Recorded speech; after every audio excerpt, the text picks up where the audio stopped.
and welcome back to the Baseball Development Hub podcast. My name is Trevor Powers, and I'm joined, as always, by co-host of the podcast, Dan Galati. Dan, early morning here.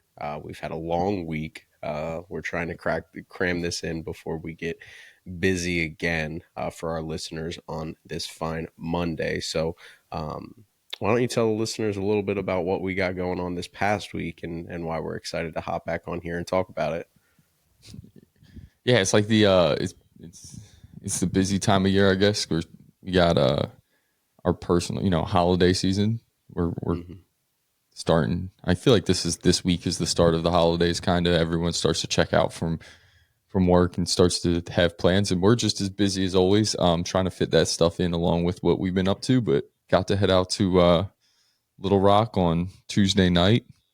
Spent Wednesday with Newt Force. Obviously, the people who make all of this possible, our wonderful sponsors. It was great to spend time with Will and get some stuff done with them. And then we got to do one of our favorite things, which was head over from Little Rock to Fayetteville and spend all of Thursday with the Arkansas Razorbacks, which now makes me regret my choice in hat, I guess. Yeah, right. Well, I think in this, well, that's a good point.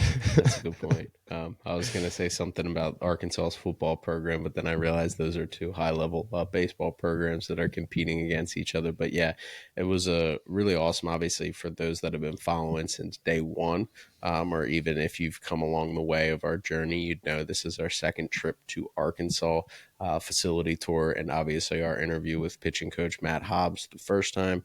This time was really cool because not only did we circle back with Coach Hobbs, and I mean, you could speak more in detail. I was flying the drone and getting some B-roll, but it's not going to be the same conversation.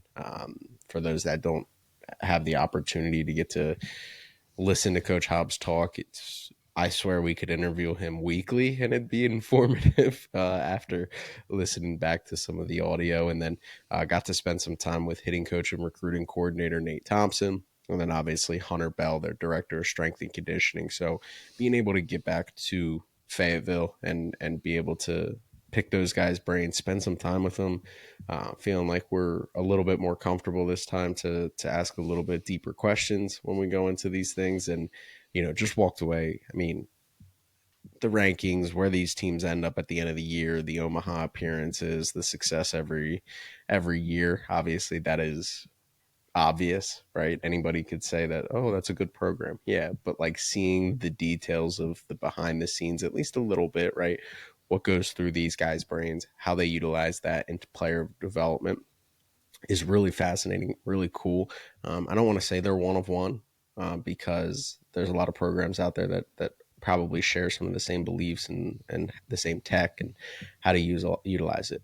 But I will give them credit for one thing that really stood out: the individualized development down through every player on the roster. And I know every coach says that, but it seems like there is a genuine belief that like our goal is to maximize each and every player on this roster and whatever it takes to do that. And I think they really do put the player first each and every day. And I think that's a really big thing that stood out. And again, that wasn't on air conversations. It was just the way they talk about their process of developing players that stood out to me, that it's like, this is a meticulous, detailed, very, kind of not necessarily all about like what it looks like on Friday night, right? Like we want to make sure we're maximizing each and every step of these guys through their process. And even if it goes beyond college baseball into professional baseball, we're okay with them not peaking under our program. We want them to be the best they can be in the MLB, right? Yeah, did you get the feeling too, like I don't know if it was just maybe this day, but to me the communication from like top down within their program, and maybe because they were just explaining it to us more than some of these other schools have, but I don't know. How did you feel about that? Because to me, I was like, I just was so impressed by how it felt like every single person that is involved within that program, like, is on the exact same page, and the communication is just so well done. And you're like, oh, that makes sense. This is probably why they're so successful and why they can develop guys and why they can, we always laugh about like they'll have guys that throw 98 just stashed, not even Hmm. pitching because they don't feel they're Yeah. ready and they can afford that. And it just feels like when you kind of get behind the scenes, the way that clearly they communicate from Coach Van Horn down to like every single person in the program. I don't know. That was kind of my biggest, I feel like, takeaway the other day. Yeah. It was like, Yeah. And I think that that kind of ties into, and I think this is something that stood out the first time we were there is like the alignment between what Coach Hobbs needs and what Coach Bell executes, right? The alignment from I'm gonna assume that's also in Coach Van Horn and Hobbs. Like if Coach Van Horn sees a guy and he has wicked stuff and he wants to go to him, but Hobbs says he's not ready, there's not a tug and pull there, right? Like it's the trust that they have in each and every part of that staff. And so like that's kind of really and again, it's early in the morning, so maybe I didn't put it in the most eloquent way, but like that's the reason why I think they're truly developing these guys on the right trajectory. They don't rush guys. They put guys in a position to stay healthy, to ensure they're healthy. They manage their workload. All of those things that are I'm not gonna say voodoo, but like it's very easy come June to deviate from that plan, right? When national championships are on the line and the expectations are at a high level. And so yes, 100%. I think the alignment for a staff that, I mean, Hunter Bell's been there for 4 years, and I think out of the people that we've interacted with, that he's the newest. You have what Coach Hobbs has had between DJ and Zach for multiple years. Coach Thompson has had Coach Werner's for a couple of years at the very least. Um, and we didn't get to interact with those two and see them in action. But that creates alignment, trust. Hey, I have, scar tissue on the fact that I've heard you say X, Y, and Z isn't ready. And then maybe we pushed him too fast and it didn't work. Or maybe we've had a guy that hasn't been, ready to handle the workload that's required of a SEC starter or reliever, because Coach Bell was translating that message and we still rolled him out there and we had an injury or anything like that. And it seems like they've built that up of like 6 years of equity with each other. And yes, 100% that like the alignment is so obvious because you don't bounce from even two different completely different sides of player development on offense and defense, and the message is the same, just in offense. One's kind of giving you the offensive perspective, and one's giving you the pitching perspective. yeah, and I think you make a good point. Like the staff continuity was it's impressive because you would think of a program like that and you think that they're going to have a lot of staff turnover, just because, jobs are going to come open and guys like, Coach Hobbs and Coach Thompson, their names are going to be floated in rumors for jobs because they're obviously very good at what they do at an assistant coach level. And they don't go anywhere. They stay right there and they continue to work together. And you could see with how all of them interact with each other. Um, they they love Arkansas. They love that program. They love showing up every day. And I thought it was interesting too, talking to them about the types of kids they get there, um, and like how self motivated you have to be to play at that program, and their understanding of the fact that like yes, I am the pitching coach or I am the hitting coach or the strength coach at the University of Arkansas. That's a big job, and I have a lot of pressure and responsibility, but like it's not my job to kind of, I don't want to say handhold, but it's not my job to kind of work over these guys and just kind of talk down to our players, and it has to look this way and it has to be this way, and that's what's so impressive. It's like, well, what does this individual player need? We brought him here for a reason. What does he need? I'm going to make sure he gets exactly what he needs. And, they're constantly, I feel like, changing year in year out, and talking a little bit to Coach Thompson about that, like just understanding like how much their offense has changed year over year. And then when you think about it, when you hear him talk about it and then you think about it and go back and look at some of their offenses, he's obviously done a really good job of developing power hitters and developing some power from guys, which is kind of the trend in college baseball, right? Like a lot of homers lately, but their offenses do change kind of year over year depending on who's in that lineup and who's playing on a consistent basis. And that's impressive that, that offense doesn't look the exact same every year. They're going to maybe do some more things. And I think that, they want to continue to develop and just kind of the want to build just like an absolutely dynamic offense that's hard to beat because they can get you in so many different ways. And they obviously do a really good job of going and getting the guys who are able to do that and fit into kind of that philosophy of like we want to be tough to deal with because we can do everything at a pretty high level. And if we need, on a given day, if we need to be able to run the bases to beat you, put the ball in play, we can do it. If we need to be able to leave the yard, we can. If you go back and look at some of their big series wins, even in the regular season over the last couple of years, like you'll see that they get it done in different ways. Mm-hmm. I want to I want to use that for a segue um, at some point, but I don't think I'm ready to turn the page on that. So I want to respond to that, but we're going to respond to that in a couple of minutes because I want to ask you one question real quick before just we close the book on this trip to Arkansas. Because it's a really awesome point. And I think what Coach Thompson was saying is what we're going to talk about in large detail today. Shocker, offensive development and building offenses as a team is different than what you see on Twitter. And that's what we're going to discuss today. But I want to ask you specifically about Coach Hobbs and even a little bit about Coach Bell. What we interacted with them a year ago, roughly a year, 13 months ago. Um, what stood out to you this year in comparison to last? That maybe you learned, that maybe they changed not a tone on, but that's like went deeper in detail because obviously they're the best, both of them. And being able to pick their brain on a yearly basis, it feels like is something that's they're always going to adapt and change. And I think that's a really cool perspective to kind of shine the light on. Yeah, full transparency. When we were there last year, that was like our first really big program that we had been to. And so I was so hyper You're forgetting focused. College World Series participant Arizona. You're right. You're right. I don't, sorry. I don't mean to do that to Arizona. And I wish you hadn't even thrown that in there because the people wouldn't realize what order those trips were in.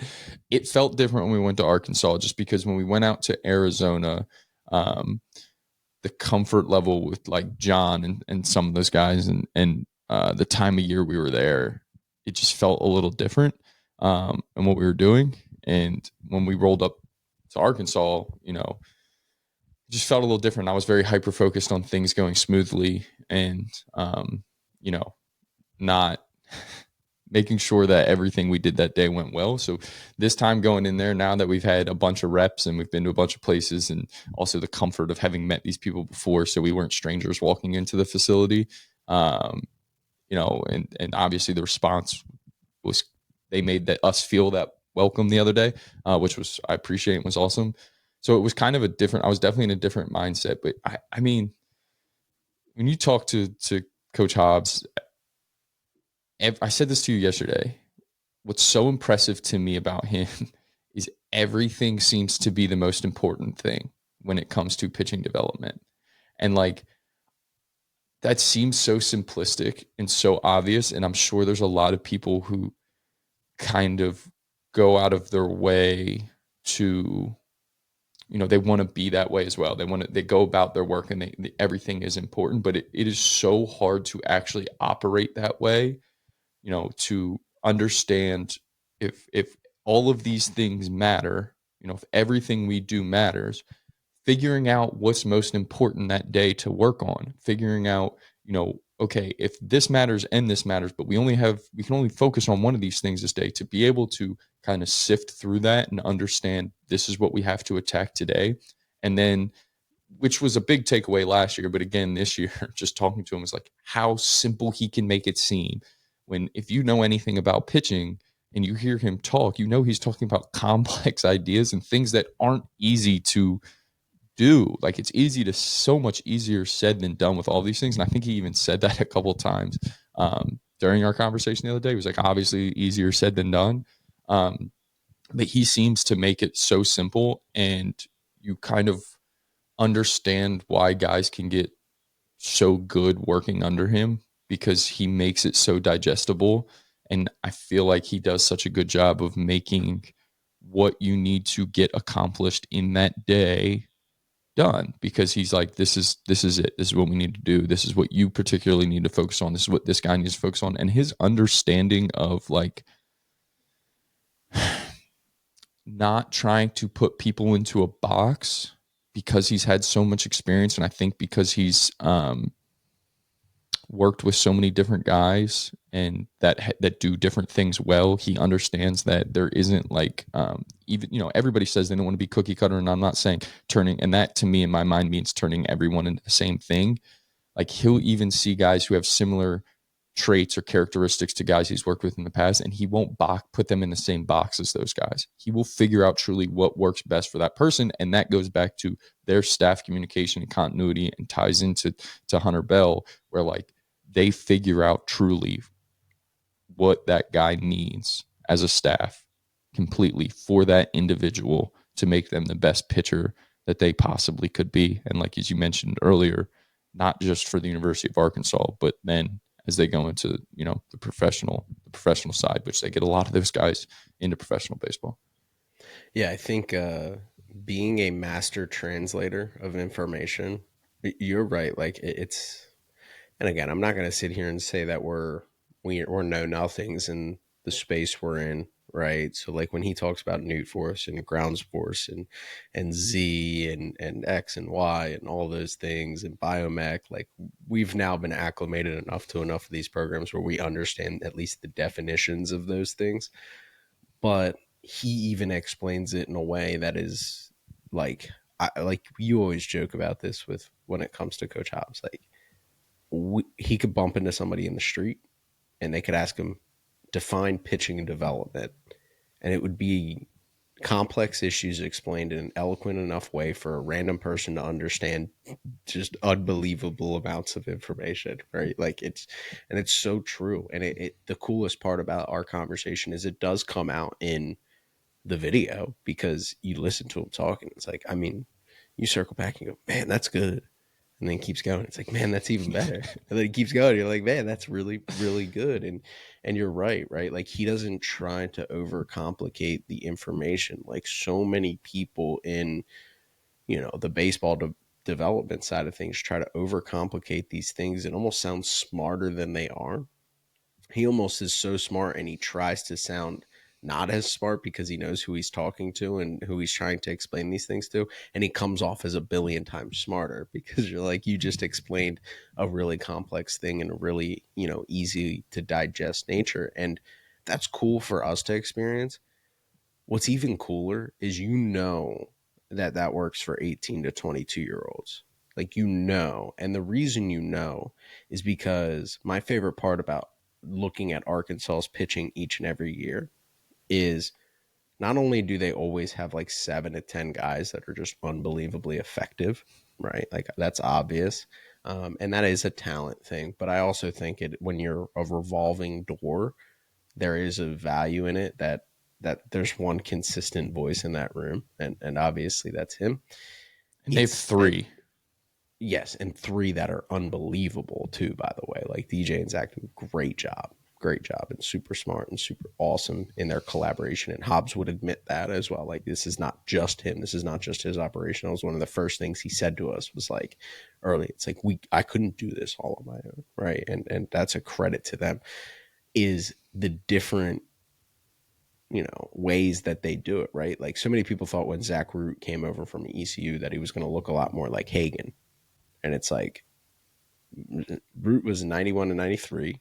He did tick up, a couple high leverage games. He did tick up to 95, but more sink than ride, right? Like more bad fastball, ground ball contact type shape than elite. Like here it is right over the middle of the plate, 100 miles per hour. And then here's a banger slider from a low slot. You're going to swing and miss. He had to do it in a more, sinker curveball changeup kind of way, and how he utilized them and commanding the corners a little bit more. And then he talked about Obviously, Gage Wood, right, and what his different development track was, and then I'm drawing a blank on the reliever last year, but being able to have a guy that's predominantly a slider guy who came in from Oregon State and had a lot of success, right? Like, so each and every year, right, it's a revolving door of names because they don't really get the freshman starter that comes out and starts as a true freshman and then pitches for 3 years because they have so many developmental guys that the ability to adapt and have like, okay, this is what Hagen did, but this is what Root needs. This is what Gackles needs. This is what Wood needs. This is what all of those guys need. Fouch needs all of those pieces on that roster. And it's like, that's the most impressive thing is because no matter what the profile is for that said arm, they all seem to maximize their potential and then put themselves in a position to make a lot of money doing it. Yeah, it's really impressive. In And the I draft, think, I mean, not in NIL, in the yes, draft, no. like the signing bonus. Yeah. I think that two, he's earned this obviously because he's, at a point in his career now where he's accomplished a lot. He's been around for a really long time, but he is so comfortable in who he is. And so just like unapologetic about being himself. Which obviously, you have to be a good person to be able to do that, and you have to know a lot and have experienced it. And um, but like I think that just makes him so easy to be around, like, and so easy to understand and so easy to kind of connect with because he's just like, this is who he is. Um, and like that analogy I was like, it could be us walking into that facility. It could be a random person who the door gets left open and they wander in, and it wouldn't really matter. Like, Mm-hmm. he's just, that's the type of person he is. And he'll talk to you about anything you want. And because he's an open book, because he understands that, like, it's a community where, he wants to share his baseball knowledge. He loves it, his passion for it, just like to be, you know, and that's to me is, again, this might be so simple, but I feel this way so often when we go to these schools. These coaches who have been doing it for 20, 30 years, and they're all still so passionate about it. It gets hard not to get excited when you're there, which is why we come off these visits and we like to talk about them because we have the post visit high, like we're a recruit. Because it's hard not to be around people who are so dang passionate about what they do and have so much fun doing what they do. You know what I mean? Like, Mm-hmm. and he's that whole staff is not. I mean, Hunter Bell is unbelievable. He's incredible. Like, I'm pretty sure we did 30 minutes with him, 35. What do you think we could have done? 3 hours? 3 hours. I truly believe that like if I was, and I'm not gonna sign Hunter up for this, but if he had the time in his day, he could be a level 400 exercise science professor at the University of Arkansas. Like it was There's no like question. he didn't need us there. Like he could we could have clicked record. It would have been a detailed, informative conversation, whether you were there or not. And it was like we could have went for 3.5 hours doing that, and he would have just been a just digestible, informative, like detailed, and just awesome. He eats, sleeps, and breathes it, and that's why. Like, Yeah, he's so passionate about it. And to see, and now so he's a younger passionate. guy, so he hasn't been doing it as long. He's only 29 years old, which makes him even more impressive because he's only 29 and he's as um, smart and detailed and thorough and honest. Like, if I, and but when I say honest, is like he's like, he's talking to us about like, yeah, I used to do things like this, and then I realized like this is all wrong, so now I do it like this, and I don't like how I do this, and like just constantly. I think they're all so they all want to continue to get better at what they do, and they want to continue to make their process better, and they're all so process oriented.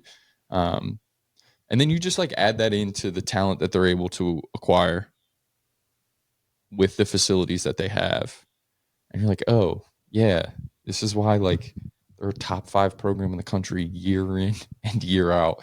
Like you say, you're easy bake oven, man. Like Mm-hmm. it's there's a reason for it.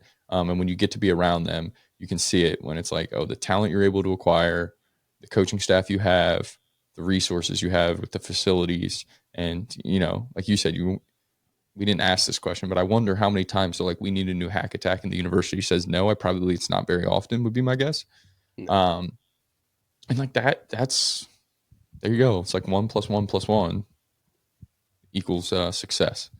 Yeah, it's if you took anybody who's never had the access to get behind the scenes and ask them what goes into a program that's elite every year, and they would name the 5 things. Arkansas checks all the boxes, right? Like of the 5 to 7 things that you need to have an elite program. Yes, yes, yes, yes, yes, and yes. A couple other notes and details. One, I almost got ran over by Coach Van Horn. I said I would have folded like a chair if he did actually go chest to Yeah, keep chest, that guy upright. shoulder Yeah. to chest. Yeah, I would have, camera and all. That is a he is a bigger investment to the University of Arkansas than my Canon camera is. So I would have taken that and just fallen backwards and probably hugged him to make sure that he didn't fall too bad. So he was probably dialed in on recruiting the next superstar and head down coming down the stairs, and I had to squeeze my way by him, and he was like, "Oh, I'm so sorry." That was fun. And then the last thing, I think this is a cool story that kind of gets into coach. Like if I could give the simplest way to describe Coach Hobbs's pitching philosophy, and you can go watch 30, 40 minutes of him. We now have an hour 20 of film on him talking pitching development. Is he was talking about Gage Wood being drafted by the Phillies, and he said, the reason that he's like, the reason I couldn't be at the next level is because I'd be like, that guy's really good, put him in the bullpen. he'd be like, I would just look at every pitcher at our org and be like, he does something really special, put him in the MLB bullpen and give him 120 innings, right? Like he was just like, basically like, we just, oh, you're really good, go to the MLB. He's like, I don't care about A ball. I don't care if they just got drafted. I don't care if they're 18, 27. If they do something really good, we're putting them in and we're giving them innings. Like it's just like, and it was just, I thought that was a pretty cool kind of way to tie a bow on his perspective on pitching development. It's like, oh, you do something really good. We'll do that a lot really good and go pitch and execute on it. And you're probably going to be pretty successful and we'll maximize that. And it's like, that's what they do probably better than most.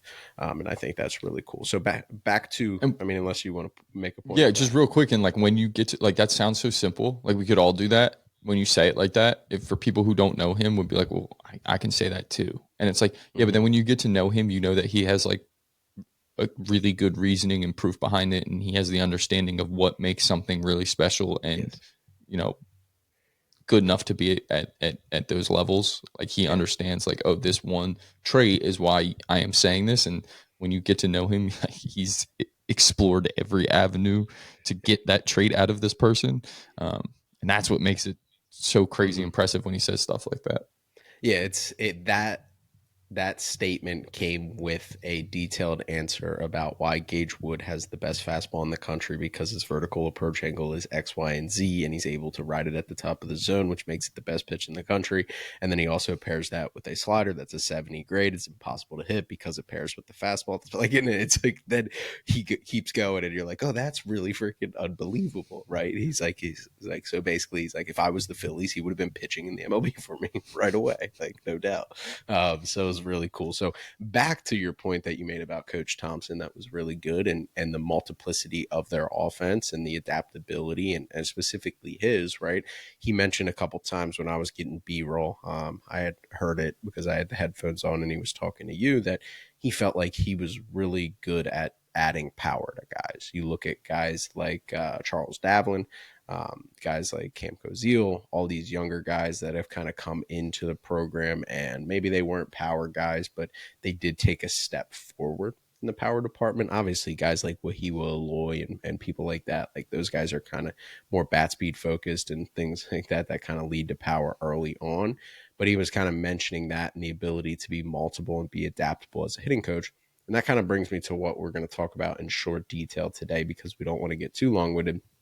It's just how to create the best offense you can create and how hitting coaches in college have to be um, so multiple in the things they do, the environments they expose their players to, all of the different things that go into it. So many people in the private sector think that being a college coach is getting in the cage and breaking down a swing and working on their hinge and working on, their ability to rotate and sequence and all the stuff like that. And a little bit, right? But it's not that. right? So that brings me to challenging environments. One of the things that's been on social media seemingly more recently, and maybe my algorithm has just picked up that I can't stand this stuff, is, and they've just fed it to me, is the anti pitching machine crowd. And I think if there's one thing that I can offer a solid perspective on, is there's three programs that we've been to off the top of my head, and every one of them use it.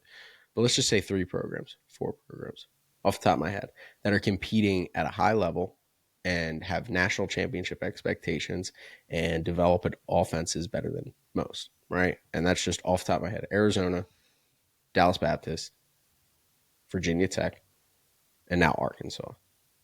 And each of every one of them uses machines, angles with machines, banger breaking balls with machines, two machines, unpredictability, all of these things. But then there's people in the private sector that'll sit there and poo poo machines. And I'm not even talking about like old school, like, oh, when I was in the big leagues, I only hit off an arm because I wanted to feel good type guys. Like I'm talking about people that are really challenging the norms of offensive development. So I kind of wanted to come in here and talk about the value of challenging environments, machines hitting spin, and why just an arm for BP and timing, because that's the biggest thing that it comes down to is timing and being able to time up machine. Most kids complain about that and all of the different things, but you've been on the interview more often than not recently. When you always ask these questions about challenging environments, what's kind of the common response you get? And obviously, Coach Thompson's is probably going to be the most fresh in your mind. It, yes, but I can remember all of them honestly, truly. And every time you ask a coach about creating challenging environments on the offensive side in practice, it's a must. They're like, we have to. We have to. We absolutely have to. Guys on the mound today's age, their stuff is way too good. If you do not challenge guys in practice, we have no way to get better.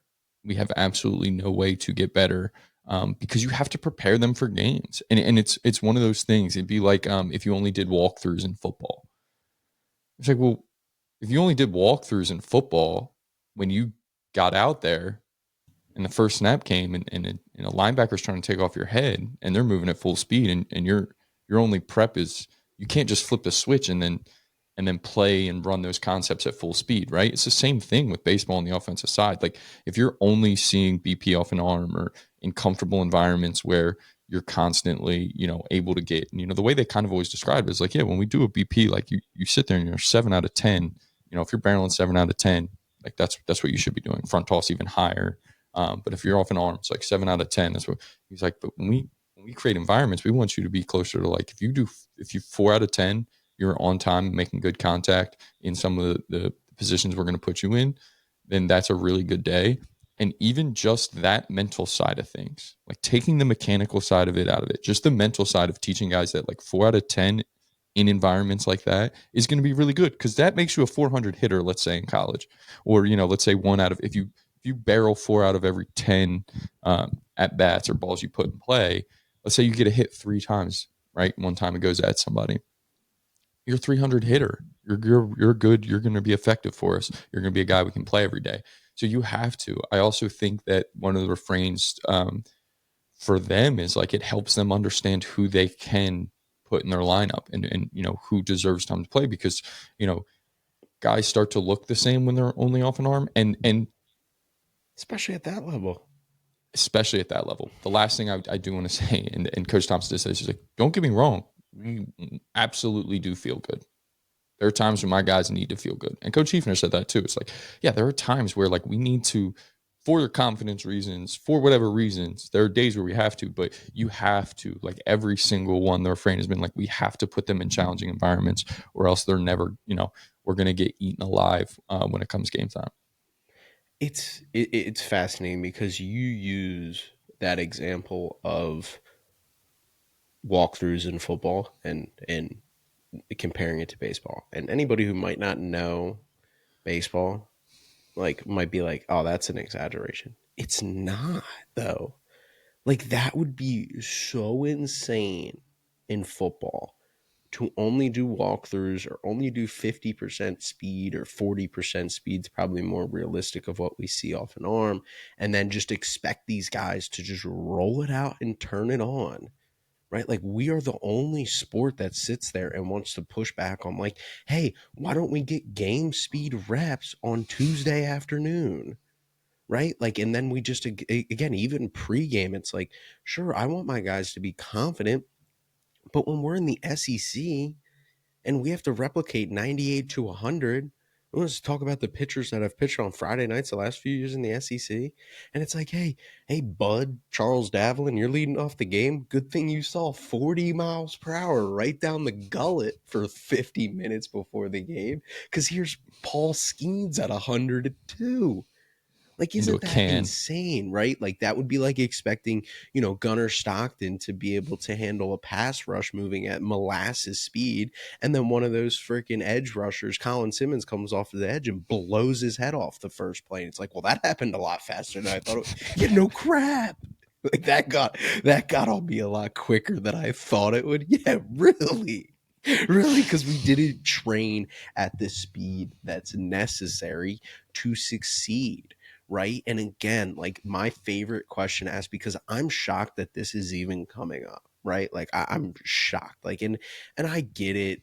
Twitter and social media is all, how can we fit this argument into 280 characteristics? And that probably leaves out the fact of the matter that we do use the machine, but we use it in different ways. And we do.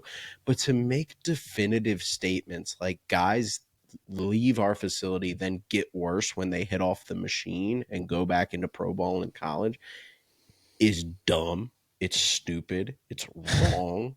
Like I'm going to take a lot. Like I know we're freaking middlemen here typically in these player development conversations. Like these are, there's no way. I don't believe you. If that's the case, you're not coaching them properly.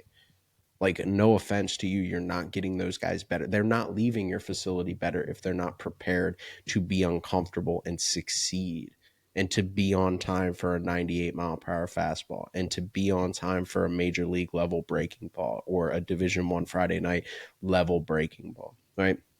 These definitive statements about it are so insane to me because it shows, and again, no offense, and I'm not saying I've been in these, I have years and years of experience. You've never coached 20 guys if you don't think that that's valuable, and you've never had to really oversee a guy from Monday through Friday and then expect them to go perform on Saturday if you think that that is not getting them legitimately better and more prepared to face high level pitching. It's just like it. It's almost like a different conversation in the whole, but it's like just another lesson in like you can't speak in absolutes on the internet because there's no way you have enough time to fully in one tweet to fully explain what you're talking about. And just like everything else, I think the most important part of all of this is like we haven't been to a place that is only creating challenging environments and only hitting off machines. They're inner squatting, they're hitting off live arms all the time. They're hitting off coaches too. Coach arms, they're doing front toss drills. They're hitting different implements. They're hitting tennis balls. They're hitting plyo balls. Like you have to, and each guy is different, right? And that's what we just got done praising Arkansas for. Is like every guy needs something, totally different. Some guys need more machine work. Some guys need a little bit, but like you have to do a little, do a little bit of everything almost, or like have the right mix of things. And it can't just be one thing. You cannot only focus on one thing and get better. You have to be able to, when it's time to make swing changes and do it mechanically and be trying to work on, if you're working on a feel or an adjustment, like, yeah, doing it off a machine is probably not going to get you better. Yeah. Like it's not, right? Like it's not. It's going to be really hard to execute. You need to do that off of T work, front toss, and arm. Like it's easier to make those things, put yourself in a different, when you're creating a field. But when it's go time, we're talking about strictly just preparing for getting in the box and what it's going to look like. Coach Thompson said it the other day, like breaking balls are so good. No coach can simulate the breaking stuff that guys are seeing nowadays. Like we have to have a machine for doing that. If we're not going to have, if we can't have a live arm because, we're in season or whatever, or it's not an inter squad day, like, and I need guys to be ready to hit a breaking ball. I can't, no one on our staff can create that breaking ball. No. Like, so but luckily we have machines who can somewhat simulate breaking balls. So if we're going to get their eyes used to it, we have to do machine work. And so it's just like it's a little bit of everything. And again, it's like it's so, which is why I don't um, deal with the internet too much for my own personal thoughts because it's so hard to get across your meaning, and everything comes across absolute when you speak Yeah. on social media, and it's like on the internet. It's like, well, I don't think like this isn't the full context of what I'm trying to say. Because if you were say to me, if you only swung off machines and nothing else, yeah, that you can't. Like I said, because if you're trying to make a mechanical adjustment, you're going to get eaten alive by a machine, and you're never going to get that adjustment, and then you're going to create bad habits just to get to the machine. And it's like, no, we need to have the engine built and the thing in place before we step into the box and get in against that machine, so that everything's feeling good. And then that's just simulating game reps, which you need to do. Again, Mm-hmm. right?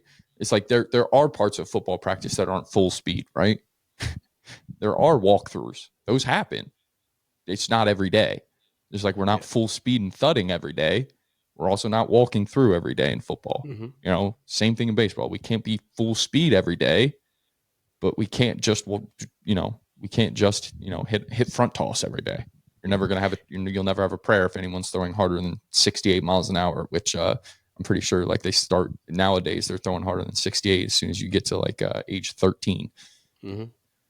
Yeah, and I think that's the biggest thing to build off there as well, is just like creating the environments. Like it's a hitting coach's job to make sure we're exposing them to the right things, right, throughout the week and throughout the days, right.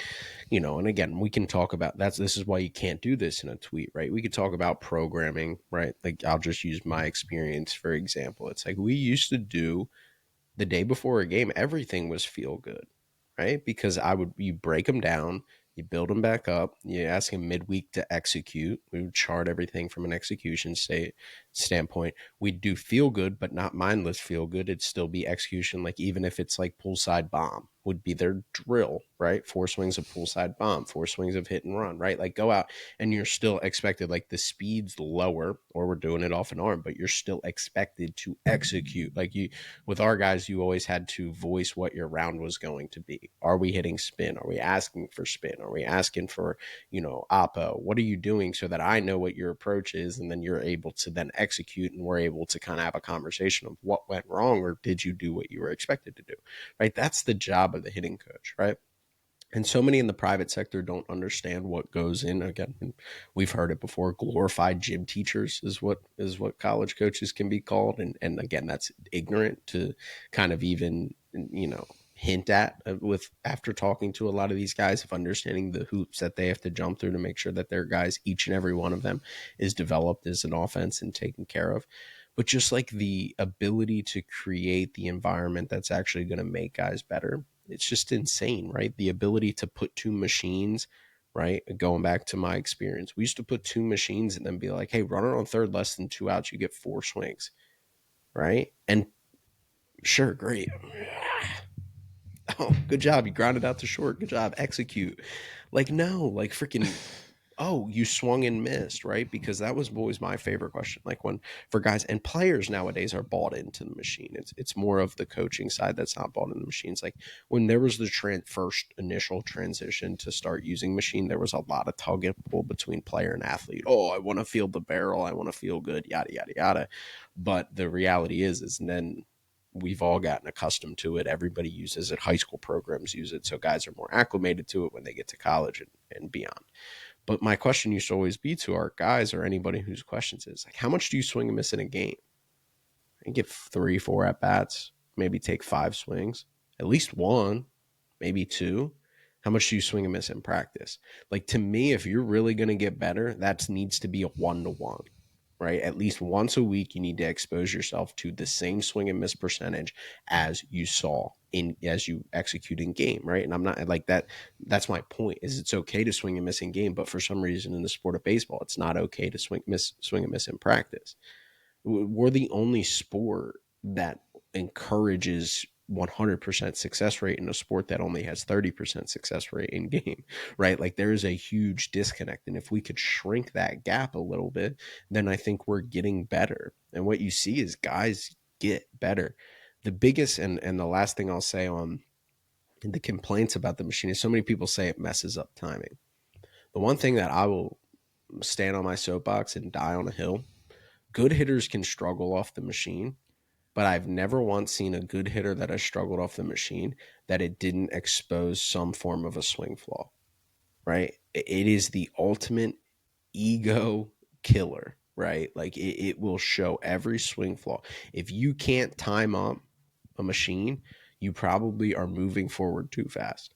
You're not in an adjustable position because that thing comes out. Sometimes it comes out fast and smooth. Sometimes it jiggles around in there. Like it creates adjustability by forcing you to get to a position to hit and not be starting your swing before the ball's even coming. Going, as I always just say, is go trying to grab the ball out of the machine. So many hitters want to go grab that ball out of the machine and hit it. It's no, you got to let it come to you, and then we're reacting, right? So that's one thing. It's like if a hitter is struggling with timing, they're probably not adjustable. They're probably moving too fast forward, and all the things like that. That doesn't mean they're a bad hitter. That doesn't mean they can't hit at a high level. It's just showing a swing flaw that could be fixed. If they can't hit a fastball out of the machine, they're missing under everything. They're probably too uphill in their swing.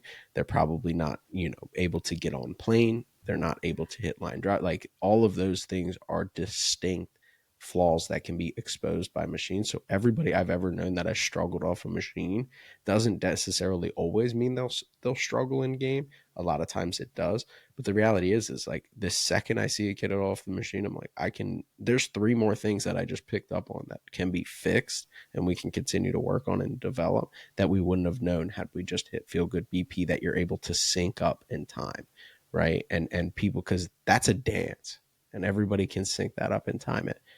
The goal of baseball, a pitcher, I'll ask you this, is to do what? Mess up timing. But we're the only sport that sits there and insists on only just timing everything up. And we're wrapping up here. I'm sure you want to make a point. And that's the disconnect between the private sector and when they ship their guys off. Those guys want the prettiest swings, the highest exit velocities, the most expected slug in there. They want to chase these things. And that doesn't always translate directly to the game, right? They would rather spend time standing on yoga balls and hitting front toss than getting their guys better because that's that's how you use your lower half. And all of those things matter. They do. But we also, as a hitter, are trying to hit 90 to 95 with good breaking balls, changeups, the ability to throw it to both sides of the plate, the ability to pick your leg up, hold it there, shimmy, and then go. The whole point of pitching is to make you uncomfortable so that you can't just sync everything up perfectly and have your lower half move efficiently and then your upper half sinks behind it and we just crush everything at 25 degrees, 95 plus. It's like, yeah, congrats. If you can do that off a tee and off of a front toss, great. It means nothing at the end of the day. Yeah, I think getting guys comfortable failing too, just from a mental standpoint, like because hitting is really hard. Really freaking hard. Hitting is really, really hard, and like you're not gonna be successful. You're not gonna go 3 for 4 every day, and you're gonna have to understand that you're gonna have to kind of battle through some times when you're not feeling good and where things aren't going your way, and to not be exposed to that in practice will kind of lead to like a tough slide if you're in game and all of a sudden like it's not translating. You're going to start asking questions and you're not going to be able to mentally deal with the failure that's going to come with games if you don't have a good process and don't know what the challenge and the failure feels like in the practice setting. And like you said, like yeah, you have to do both. You have to like we have to have balance. There are definitely times for feel good days. There's definitely times when you're building a swing that you can't be doing it off a machine. But like you said, every hitting coach we've also talked to talks about they want guys that are adjustable. They want adjustability. And so yeah, if it messes up timing, then like you said, that maybe you're just not adjustable, which is what a lot of these college coaches want. They want you to be able to be adjustable, especially because like you're talking to Nate Thomas. He's got prepared guys like you said to face guys like Paul Skeens who are 102 and then throwing a slider at 92. What BP arm is going to get you ready for that? Yeah, and also, like, congrats, you feel good. You're still going 0 for 4. Yeah. Against that. Like, that's the difference to me. Is And like, sometimes that's okay too. Well, yeah, And like 100%. That's okay. if you go into it and you haven't failed in practice and you go into it and you go for 4 off schemes and you have 4 really good at bats and you hit the ball hard twice, that's a Mhm. good day. That's a really Yeah. good day, right? And like even Coach Thompson says, like we don't like strikeouts, but when you're facing a guy like Skeens, and we specifically asked like Skeens, he's like, hey, I have to tell him like we're gonna strike out today, some guys. We just are. Hmm. It's gonna be Yeah. impossible not to. Can we do it on 6 pitches? Yes. Yeah, exactly. And if like you've only seen 40 miles per hour, you're going to do it in three because it's going to be like good morning, good afternoon, good night, like three fastballs right down the middle. So, I mean, we can definitely go so many different ways from that conversation, as it always feels like once we wrap up these conversations. But really awesome trip to Arkansas as always. Be on the lookout for the completed product that should be coming out in the next month and a half as we continue to roll out our stuff. Next up, Clemson. So if you're still listening to this and you're like, man, that's pretty cool. They went to Arkansas, but we ain't done yet. And we got a ton of good stuff planned. So make sure you smash that subscribe button. Follow on all social channels. We got clips coming out each and every day. We don't put definitive statements out in tweets. We intentionally don't. We let the clips of coaches that discuss the great things and have nuance in their arguments talk about it. And we take some notes from there and highlight it. So we try to create a unargumentative baseball kind of landscape and conversation. So that's our main thing there. So make sure you're following so you don't miss any of that. And we'll see you next time on the Baseball Development Hub podcast.